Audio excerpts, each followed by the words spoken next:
आप ही बना सकते हो मार्केट जैसे डोसा। अब घर पे डोसा बनाने के लिए मैंने दाल चावल को भिगो लिए हैं। 2-3 घंटे के भीगने के बाद मैंने इनको निकाल लिया है।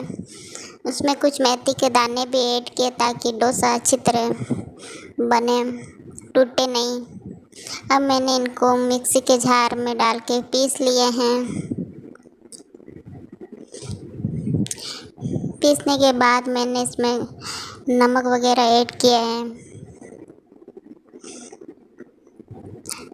फिर मैंने तवे पे डाल के डोसा बना लिया है। इनको अच्छी तरह सेकने के बाद उसमें आलू का मसाला डाल दिया है। दोनों आलू का मसाला डालने के बाद उनको अच्छी तरह सेक लिया है। तैयार है गर्मा गर्म डोसा।